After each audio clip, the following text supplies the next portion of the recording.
vous appliquer vos cœurs à la parole et qu'on puisse grandir ensemble dans le Seigneur. Je vais vous inviter maintenant à ouvrir vos Bibles avec moi dans le livre de l'Ecclésiaste au chapitre 8 et on poursuit ce matin notre série dans Ecclésiaste et puis ce matin on va lire ensemble Ecclésiaste chapitre 8 et on va lire les versets 9 à 17. On va compléter le chapitre 8 ce matin.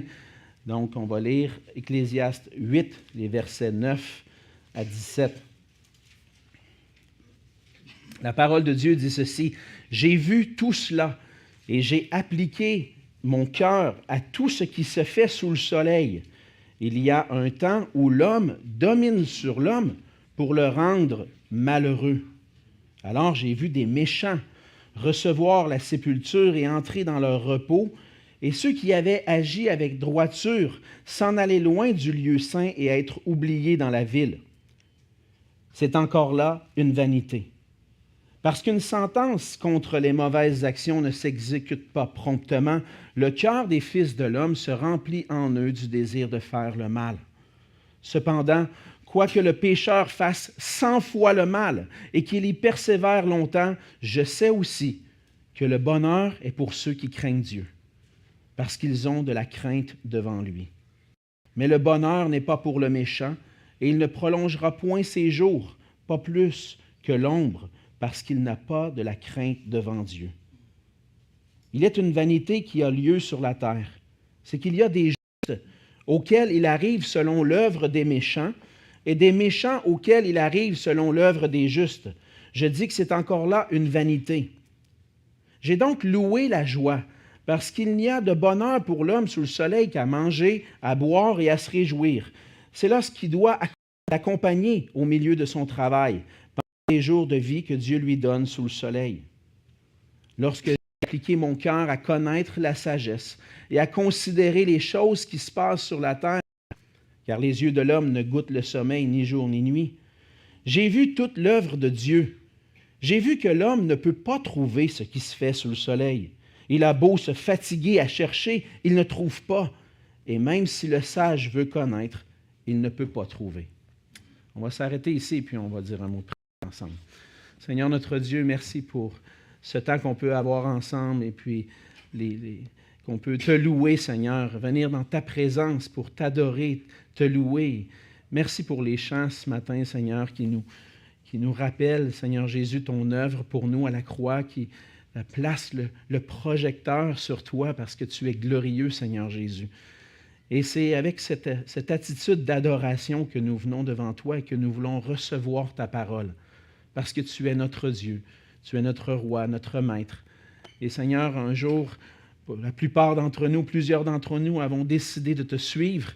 Et nous voulons par cela, Seigneur, te dire, viens nous enseigner afin que nous puissions être des disciples sages qui marchent à ta suite. Alors Seigneur, par ta parole ce matin, viens transformer nos cœurs, transformer nos vies, pour que nos vies puissent trouver leur joie, leur bonheur à te donner toute la gloire, Seigneur. Viens bénir ce temps dans ta parole. Bénis par ta grâce, Seigneur, mes lèvres, afin que tout ce que je vais dire puisse communiquer clairement tous les trésors, les merveilles qu'on trouve dans ta parole. Et Seigneur, on te prie ces choses en ton nom précieux. Amen. Amen. Régulièrement, on est témoin et on entend parler dans les nouvelles des malheurs qui arrivent. Des malheurs qui arrivent autour de nous, que ce soit les guerres ou des choses qui se passent dans le monde, des atrocités, des choses qui parfois nous laissent, des nouvelles parfois qui vont nous frapper un peu plus, qui vont nous laisser perplexes. Puis des fois, se poser des questions, des choses qu'on n'arrive pas à comprendre. Pour donner un exemple, cette semaine, sur la fin de la semaine, vous savez que j'aime le hockey, puis je suis les nouvelles du hockey. Hein? Vous commencez à le savoir, là, on en parle souvent. Hein? Mais vous avez entendu probablement dans les nouvelles, on a appris le décès à l'âge de 31 ans d'un attaquant vedette pour les Blue Jackets de Columbus, Johnny Gaudreau, qui est décédé dans un accident de voiture. Il était dans la région natale au New Jersey, et puis il allait assister au mariage de sa sœur qui était prévu vendredi. Et puis, il est sorti avec son frère, plus jeune, son frère de 29 ans, faire du vélo. Et puis, les deux ont trouvé la mort et ont été happés par un conducteur ivre. Alors, en entendant ça, on est frappé. Un jeune homme de 31 ans, un bon joueur de hockey, apprécié par son équipe, apprécié par plusieurs joueurs dans la Ligue nationale, et puis tout d'un coup perd la vie comme ça, dans des circonstances où la famille est réunie pour célébrer un mariage. Là, mon ami, il me passait plein d'images dans la tête. Je me dis, wow, c'est tragique tout ça. En plus, il y avait une conjointe, il y avait un enfant. Mais l'exemple de Johnny Gaudreau, c'est juste un exemple parmi tant d'autres. Parce que ça, c'est celui qu'on a entendu, mais il y en a plein qu'on n'entend pas parler. Des choses qui arrivent dans notre monde, puis ça nous trouble. On ne comprend pas. Et puis les incompréhensions, puis les injustices, la méchanceté qu'on voit autour de nous laisse à chercher à comprendre. Quel est le sens de tout ça? Et on peut même parfois être découragé et dire, il y a tellement de mal dans le monde, il y a tellement d'atrocités, et on se demande pourquoi. Puis même en tant que chrétien, on peut être confronté souvent à ces questions, à cette question-là, pourquoi? Puis en réalité, notre question s'adresse au Seigneur. Pourquoi, Seigneur? Pourquoi tu permets ça, des choses comme ça? Et dans notre nature humaine, alors qu'on vit beaucoup d'incompréhension, on peut se demander, en arriver à un point où on se pose la question, est-ce que le plan de Dieu, c'est vraiment qu'on puisse être heureux? Est-ce que Dieu a vraiment un bon plan pour nous? Mais dans le passage de ce matin, on lit encore une fois des observations que le roi Salomon fait sur le monde qui nous entoure. Depuis le début du livre, on voit Salomon réfléchir, se questionner sur la vie, regarder, observer, scruter attentivement les événements, les êtres humains, ce qui se passe autour, et se poser des questions et même donner des commentaires. Et il constate avec un regard humain que dans ce monde déchu, il y a beaucoup de vanité, de choses éphémères, temporaires, et même que la vie semble parfois éphémère, et à se poser la question, mais quel avantage? Quel est l'avantage de tout ça? Et la semaine dernière, on a vu les conseils de sagesse de Salomon pour des personnes qui travaillent de près avec les autorités, mais aussi pour nous qui sommes soumis à des autorités. Et il avait soulevé le fait que parfois, il y a des rois, des dirigeants dans notre monde, peuvent prendre des décisions qu'on pourrait considérer comme pas les meilleures décisions, et même prendre des décisions qui amènent à faire le mal. Et ce matin, on voit que cette réflexion-là se poursuit en observant ceux qui commettent le mal et ceux qui trouvent leur bonheur à faire du mal.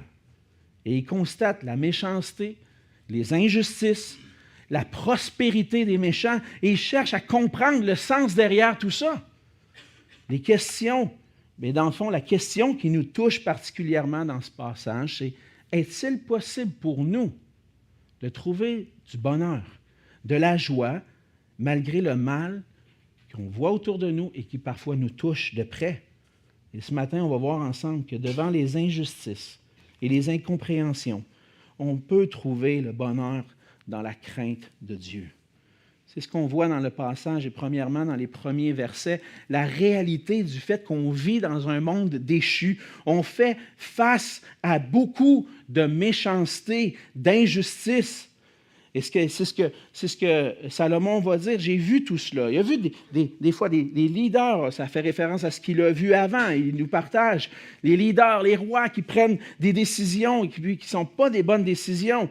Et puis, j'ai cherché à saisir, appliquer mon cœur à comprendre ce qui se fait sur le soleil. Puis même, j'ai vu des moments, constater des moments où la méchanceté semble être ce qui est favorisé. C'est comme si on voit ce qui se passe autour de nous, puis on voit que c'est ça qui a du succès. C'est le méchant, c'est ceux qui font le mal qui ont du succès.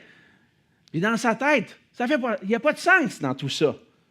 Mais il souligne quelques exemples dans le contexte de son époque et qu'on peut voir encore aujourd'hui. Dans le verset 9, la deuxième partie du verset 9, il va mentionner qu'il y a un temps où l'homme domine sur l'homme pour le rendre malheureux. On peut constater dans notre monde qu'à certains moments, des hommes méchants vont dominer de manière à rendre les gens malheureux. On regarde l'histoire de notre histoire, du temps qu'on a vécu, et puis on est capable de se rappeler de certains pays et de même certains dirigeants de pays qui dirigeaient avec une dictature sévère. Et le peuple a très peu de liberté. Et en fait, celui qui domine pas pour que les gens soient heureux, mais pour les rendre malheureux. On peut penser à certaines époques où le communisme était présent, ou encore aujourd'hui, dans certains pays communistes qui existent toujours. Les dirigeants qui dirigent de façon autoritaire, qui dominent de façon à rendre le peuple malheureux. Et là, Salomon regarde ça, puis il constate et déplore cette réalité-là. Mais il voit aussi autre chose. Il voit que lorsqu'il y a ces gens qui dominent, il y a même aussi, au verset 10, il dit, j'ai vu des méchants recevoir la sépulture.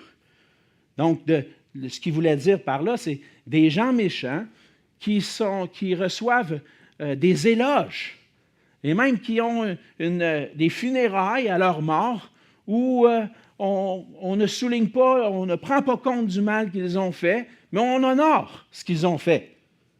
Des méchants qui sont honorés lors de leur mort. Ça a-tu du bon sens, ça? Hein? Comme on dirait en bon québécois. Ça n'a pas d'allure. Ça ne marche pas, ça. Puis, juste pour faire une petite parenthèse, le verset 10 pose un petit problème au niveau des difficultés au niveau de la traduction en raison de divergences au niveau des manuscrits. Puis, j'ai essayé de voir s'il y a un consensus à la traduction qu'on devrait avoir, puis c'est difficile de trouver parmi tous les commentateurs un consensus. C'est le verset probablement le plus difficile à traduire de tout l'Ecclésiaste. Le verset 10, on l'a dans notre version seconde. « J'ai vu des méchants recevoir la sépulture et entrer dans leur repos, et ceux qui avaient agi avec droiture, s'en aller loin du lieu saint et être oubliés dans la ville. » Et donc, on essaie de traduire tout ça, puis on voit qu'il y a des mots qui peuvent être attribués. On voit que le texte parle de ceux qui sont méchants, de ceux qui agissent avec droiture.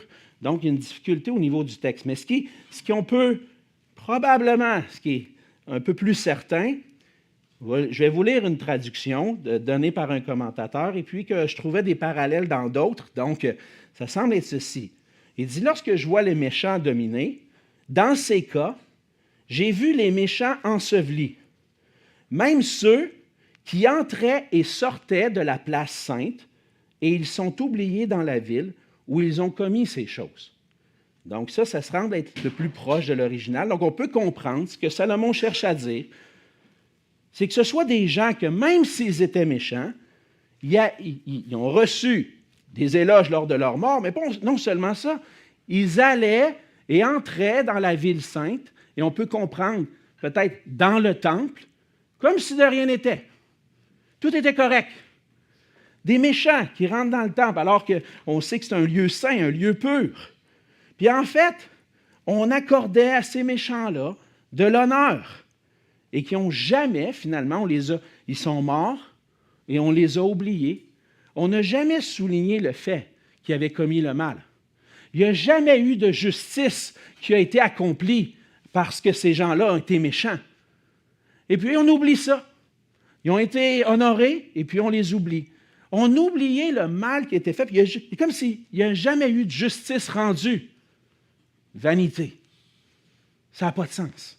Ça n'a aucun sens. Et puis, il va voir en plus de ça, dans le verset 11, parce qu'une sentence contre les mauvaises actions ne s'exécute pas promptement, le cœur des fils de l'homme se remplit en eux du désir de faire le mal. Donc, on n'a pas puni le méchant. Ça a pris du temps, puis même parfois, il y en a qui meurent, puis on ne les a jamais punis.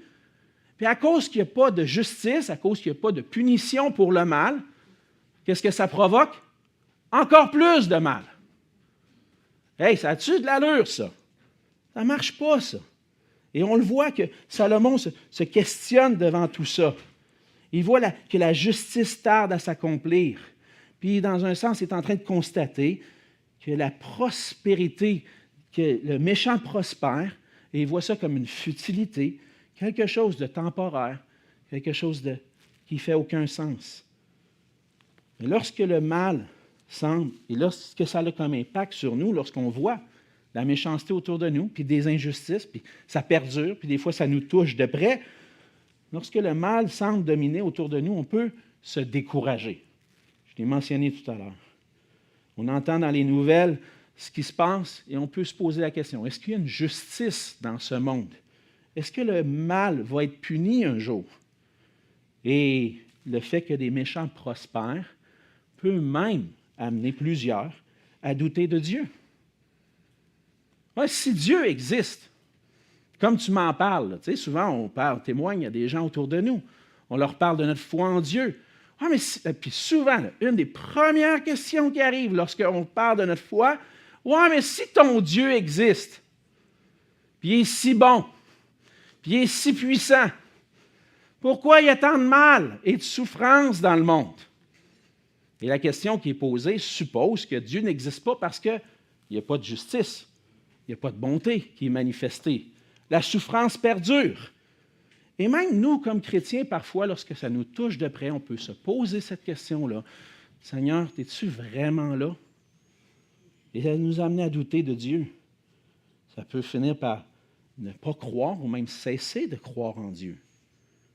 Mais Salomon va un peu plus loin dans sa réflexion, puis c'est vers là qu'on a besoin, nous, d'y aller aussi.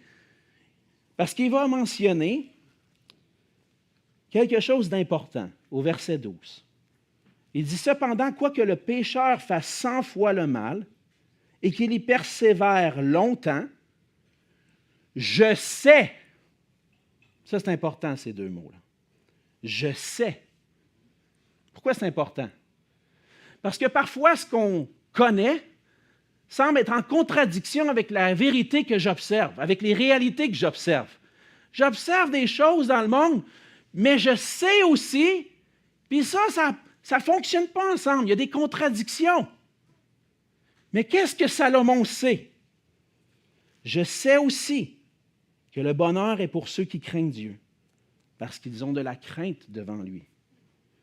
En réalité, ce que Salomon est en train de dire, c'est qu'au milieu de mon découragement, lorsque mes sentiments à la vue de tout ce qui se passe me disent « Dieu, es-tu vraiment là? » Il ne va pas se référer à ça pour s'en sortir, mais il va se référer à ce qu'il sait, qui vient de Dieu, qui vient de sa parole. Ça, c'est notre sûr fondement. Lorsque nos émotions nous brassent, lorsqu'on ne sait pas trop, on n'a pas de réponse à nos pourquoi. Sur quoi on peut se baser pour rester ferme puis continuer? On se base sur ce que Dieu révèle de qui il est, de sa personne.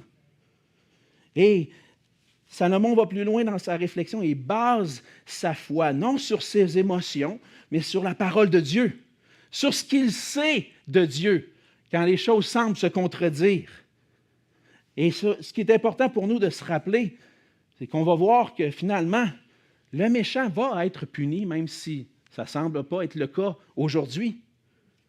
Mais aussi que notre foi n'est pas dans les circonstances, mais dans la parole sûre et certaine de notre Dieu. C'est pour cela que le Seigneur nous appelle à lui faire confiance. Parce que c'est ce qu'on voit deuxièmement dans le passage. Dieu réserve le jugement pour le méchant et la bénédiction pour le juste. On voit ça à partir du verset 12. J'ai déjà commencé à aborder ces versets-là. Il dit, quoique le pécheur fasse 100 fois le mal et qu'il y persévère pendant longtemps, avant d'être puni, on garde toujours en tête, avant que justice soit manifestée envers cette méchanceté-là, il y a quelque chose que je sais. C'est que le bonheur est pour ceux qui craignent Dieu, parce qu'ils ont de la crainte devant lui. Et le verset 13, mais le bonheur n'est pas pour le méchant. Il ne prolongera point ses jours, pas plus que l'ombre, parce qu'il n'a pas la crainte devant Dieu. Et donc, ça, c'est ce que Salomon sait, qui vient de Dieu et sur lequel il peut s'affermir. Les méchants seront jugés, et on peut comprendre avec le verset 13 qu'ils vont être punis et mourront éternellement. Le méchant peut persévérer longtemps dans le mal. On peut même voir qu'il trouve de la joie et du bonheur là-dedans. Il y a du fun à faire du mal. Il trouve du plaisir. Il peut même faire de l'argent, prospérer, avoir du succès dans le mal qu'il accomplit. Mais c'est pas là qu'il va réellement trouver le bonheur. Il peut penser être heureux, mais il ne sera jamais réellement heureux. Le bonheur du méchant est éphémère, temporaire. Au verset 13, c'est ce que Salomon souligne, qu'il y aura un jugement pour le méchant. Et dans le début du premier psaume, dans la Bible, on voit aussi ces paroles-là. Lorsque le psalmiste parle de la bénédiction de ceux qui craignent Dieu, de ceux qui méditent la parole de Dieu, ensuite, il parle aussi des méchants. On lit dans le psaume 1, vous connaissez bien ce passage-là, « Il n'en est pas ainsi des méchants. Ils ne prospèrent pas. Ils ne portent pas de fruits comme ceux qui craignent Dieu. Ils sont comme la paille que le vent dissipe. C'est pourquoi les méchants ne résistent pas au jour du jugement, ni les pécheurs dans l'assemblée des justes. Car l'Éternel connaît la voie des justes, et la voie des pécheurs mène à la ruine. » Un jour, Dieu va appeler chacun d'entre nous, mais aussi les méchants en jugement. Et ce jour-là, ils ne pourront pas prospérer. C'est ce que Salomon dit. Ils ne vont pas prolonger leur jour. Ça va disparaître. Donc, leur succès, leur prospérité ici, sous le soleil, est temporaire. Un jour, ils vont être jugés. Mais ceux qui craignent Dieu vont goûter le bonheur éternel. Le bonheur est pour ceux qui craignent Dieu. Et on a parlé souvent de la crainte de Dieu dans Ecclésiaste, parce que c'est là le commencement de la sagesse. C'est là, si je veux trouver le bonheur, je vais le trouver dans une relation intime avec Dieu. Je vais le trouver dans une relation où je vais rechercher la sagesse en Dieu. Et souvent, on utilise cette expression-là comme la crainte de Dieu. Mais l'idée derrière ça, pour ceux qui sont des enfants de Dieu, ce n'est pas avoir une peur ou une frayeur de Dieu, comme si Dieu était dangereux. C'est plutôt une crainte qui découle de notre appréciation, de notre émerveillement devant la gloire du Dieu qu'il est. Devant la gloire de Dieu, lorsque je saisis la gloire de Dieu, sa sainteté, sa majesté, ses perfections, qu'est-ce que ça a comme effet? Je me mets à genoux, je le respecte et je veux lui donner toute la gloire. Je veux l'adorer.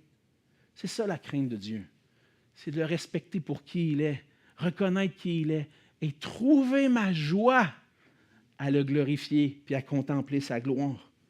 Et lorsqu'on craint Dieu, lorsqu'on connaît qui il est et tout ce qu'il a fait pour nous, on ne veut pas le craindre avec peur, mais avec révérence. Et on y trouve de la joie. Notre bonheur est intimement lié à notre appréciation de Dieu qui nous vient de lui, par la grâce qui est en Jésus-Christ et par son Esprit. Et lorsque les choses autour de nous semblent toutes mal aller, puis que ça ne va pas bien, puis les injustices continuent, puis que là, je commence à douter de mon Dieu, je ne vais pas être heureux, mais j'ai besoin de me tourner vers lui et me rappeler sa parole pour trouver mon fondement dans la crainte de Dieu. Lorsqu'on craint Dieu, mais le Seigneur nous réserve un bonheur éternel. Le bonheur est pour ceux qui craignent Dieu. Et c'est un bonheur éternel où un jour on va contempler la gloire de Dieu et y trouver notre joie. Je vous donne un exemple. Lorsqu'il arrive quelque chose dans la nature qui est extrêmement beau, on peut voir quelque chose de beau. Je fais souvent référence au coucher de soleil. Un coucher de soleil, il n'y a personne qui se place devant un coucher de soleil et qui dit « Ah, ça ne me tente plus de regarder ça, c'est plate. » Ou qui dit « C'est lettre. » Non, il n'y a personne qui fait ça. Au contraire, lorsqu'on voit un coucher de soleil, on s'arrête. On se dit « Wow, c'est beau. » Lorsqu'on a eu l'éclipse totale, un peu plus tôt cette année, vous vous souvenez de tout l'engouement qu'il y a eu autour de ça. Les gens se déplaçaient, voulaient voir l'éclipse. Et vous vous souvenez les sentiments, les émotions que les gens ont vécues en voyant ça. Wow!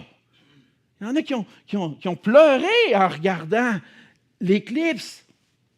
Ils ont vu tellement quelque chose de beau. Et puis, après ça, on réfléchissait, hey, c'est quand est-ce la prochaine? On va faire un voyage, on va aller la voir parce que c'est beau, on veut le voir. Mais c'est la même chose avec Dieu. Le cœur de celui qui craint Dieu veut le voir, veut voir sa gloire. Il va s'approcher de lui, puis ça ne sera pas plate d'être dans l'éternité à contempler Dieu puis à le servir. Non, parce que c'est ce qu'il y a de plus beau.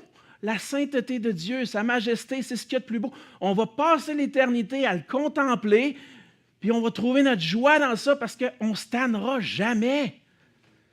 Ça, c'est le bonheur de ceux qui craignent Dieu, de ceux qui abandonnent. Et c'est pour ça que ça nous amène vers un choix. Quel chemin est-ce qu'on veut prendre? Est-ce qu'on veut suivre le chemin du méchant qui semble avoir du succès puis prospérer pendant un temps, puis un jour va être jugé, loin de la face de Dieu pour l'éternité, dans un jugement éternel? Ou est-ce qu'on veut être de ceux qui, oui, c'est difficile, on persévère, on voit le mal autour de nous, mais on a confiance en notre Dieu, puis on veut vivre pour lui, pour sa gloire, trouver notre joie en lui.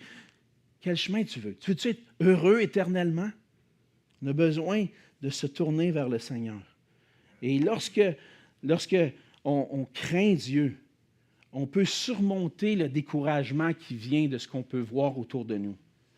On le voit, on voit les choses, mais surtout, on sait les choses. On sait que notre Dieu est grand, que Dieu va emmener toutes choses en jugement. On peut lui faire confiance, on peut s'attendre à lui, puis on peut se fier sur le fait que sa parole s'accomplit. Elle va s'accomplir. Et un jour, la justice va régner sur la terre pour ceux qui le craignent. Donc, en attendant, Salomon va suggérer au verset 14 et 15, en attendant, jouis du bonheur que Dieu te donne ici sur terre. Le Seigneur pourvoit à tes besoins, il pourvoit à ta nourriture, il pourvoit aux vêtements, il peut te donner de la joie. Ne laisse pas ce qui se passe autour de toi simplement t'arrêter puis tomber constamment dans le découragement. Oui, c'est pas le fun. On n'aime pas regarder ces choses-là, mais en même temps, on peut jouir du bonheur qu'on trouve auprès de Dieu. Et cette réalité-là nous amène à faire confiance au Seigneur. Puis à réaliser qu'en Jésus-Christ, Dieu a révélé son plan et que la justice sera accomplie. Au verset 16, Salomon, on va terminer avec ça, il dit « Lorsque j'ai appliqué mon cœur à connaître la sagesse, à considérer les choses qui se passent sur la terre, j'ai vu toute l'œuvre de Dieu et j'ai vu que l'homme ne peut pas trouver ce qui se fait sous le soleil. » En d'autres mots, il ne peut pas comprendre. C'est impossible de tout saisir. Malgré toute la sagesse que l'homme peut avoir, c'est impossible de comprendre tout ce qui se passe sur la terre, pourquoi les choses arrivent de telle façon. Et nous, on veut en comprendre, expliquer les choses. Puis souvent, en observant, on peut donner des explications. La science est là pour une raison. On veut comprendre notre monde, on veut le saisir. Mais si on s'arrête à juste ce qui est matériel, on va rester avec des grandes questions. Mais lorsqu'on réalise que Dieu, il y a un Dieu qui gouverne toutes choses, on comprend que ça va arriver qu'on ne comprendra pas tout ce qui se passe. Parce qu'on ne comprend pas parfaitement le plan de Dieu. Et notre monde et ce qui va se passer ne s'explique pas seulement avec ce qui est observable, mais Dieu gouverne toutes choses.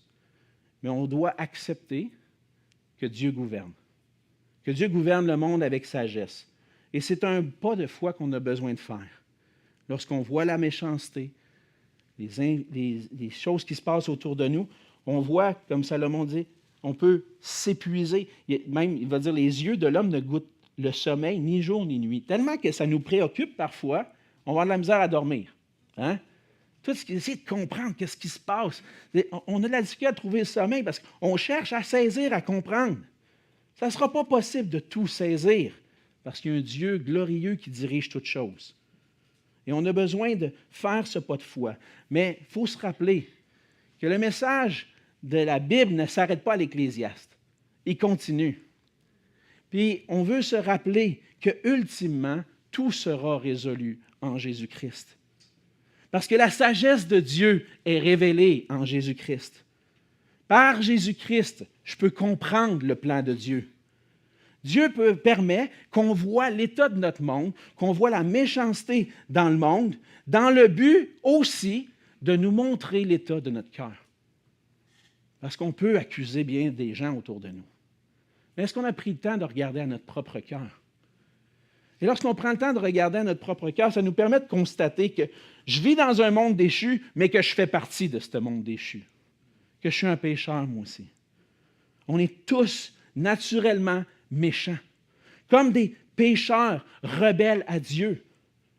Mais le plan de Dieu a été de manifester l'injustice et la désobéissance de tous dans le but de faire miséricorde à tous.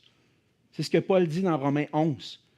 Car Dieu a renfermé tous les hommes dans la désobéissance pour faire miséricorde à tous. Et là, tu t'arrêtes et tu dis, OK, là, Seigneur, tu as un plan derrière tout ça. Les hommes sont méchants, sont désobéissants, rebelles à Dieu, ils font le mal. Mais il y a un but derrière ça. C'est de nous montrer qu'on est tous des pécheurs, qu'on est tous dans la désobéissance, dans le but de qu'on puisse goûter ta grâce. Il y a un plan derrière ça. Et c'est là que Paul, dans la suite du passage de Romains 11, il va en quelque sorte dire, je ne comprends pas tout ça, mais je vais accepter cette vérité-là. Dieu a décidé de renfermer tous les hommes dans la désobéissance pour leur faire miséricorde. Et là, il va terminer le passage en disant, « Ô profondeur de la richesse, de la sagesse, de la science de Dieu, que ses jugements sont insondables et ses voies incompréhensibles. » J'ai beau chercher, comprendre, je n'arriverai pas à comprendre. Qui a connu la pensée du Seigneur? Ou qui a été son conseiller? Qui lui a donné le premier pour qu'il ait à recevoir en retour? C'est de lui, par lui et pour lui que sont toutes choses. À lui soit la gloire dans tous les siècles. Amen. C'est en Jésus-Christ que Dieu va finalement manifester sa justice envers le péché pour qu'on puisse goûter à sa miséricorde. En Jésus-Christ, on l'a chanté tout à l'heure dans plusieurs chants, le péché a été puni pour que ceux qui le reconnaissent comme leur Sauveur, leur Seigneur, puissent goûter la grâce et obtenir le pardon.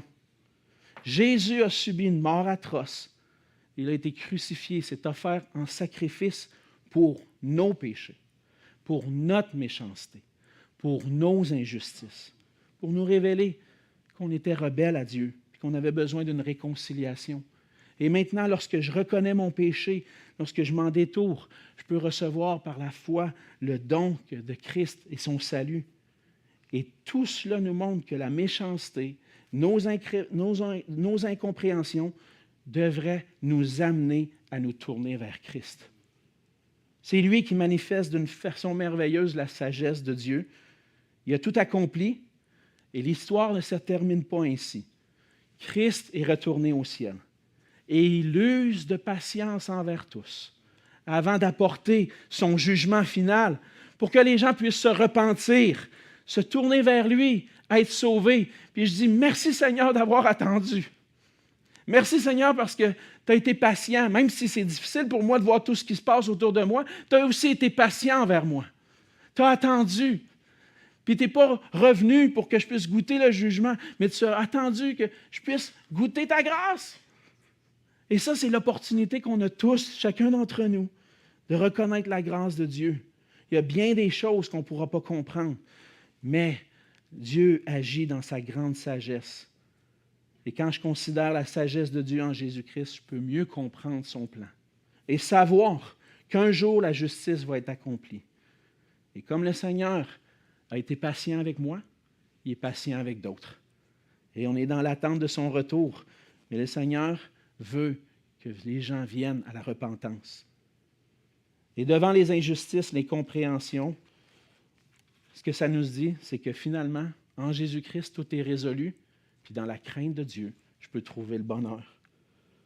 C'est la réalité qu'on voit et on a besoin d'apprendre à faire confiance au Seigneur et à sa sagesse. Et ça commence en se tournant vers Jésus-Christ.